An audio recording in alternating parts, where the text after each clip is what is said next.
Kandidati i Partisë Socialiste për Bashkinë Malësi e Madhe, Tonin Marinaj, përballë banorëve të kësaj zone ka bërë prezantimin e programit elektoral, ku pjesëmarrja e madhe e banorëve tregojnë për sinjale pozitive për një fitore të suksesshme të kandidatit të mazhorancës Tonin Marinaj në këtë bashki. Gjatë fjalës së tij, Marinaj ka prezantuar disa nga projektet e tij, ndër të cilat ka evidentuar investimet në rrugë, në shkolla, në shëndetësi, zhvillimin e turizmit, bujqësisë dhe blegtorisë. Bashkë me kandidaturën time për kryetar bashkie në Malësinë e Madhe, të mbështetur nga Aleanca për Shqipërinë Evropiane, kam kënaqësinë të paraqes para qytetarëve të mi një platformë elektorale serioze, vinte dhe optimiste. Brenda mandatit 4 vjeçar, do bëhet rregullimi dhe sistemimi të gjithë qendrave të njësive bashkiake. Do sistemohen dhe mirëmbahen rrugët ekzistuese, që lidhin njësitë administrative me qendrën e bashkisë.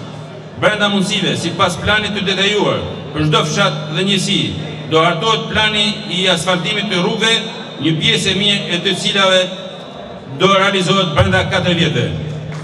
Arsimi, me synim krijimin e ambienteve bashkëkohore të besimdhënies gjatë 4 vjeçarit, do të mundësojmë ndërtimin e një shkolle të re 9 vjeçare në Koplik.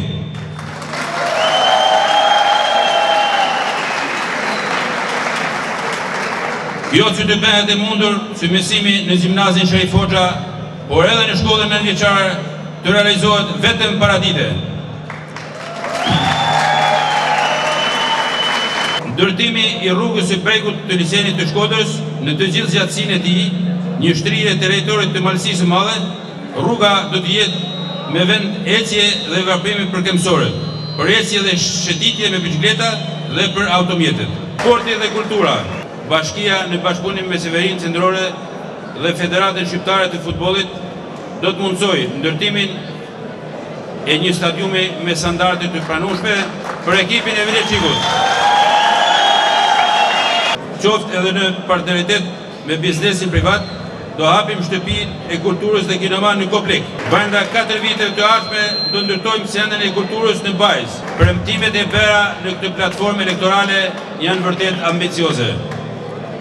Por nisur nga synimi dhe përkushtimi ynë, ato do të jenë plotësisht të realizueshme.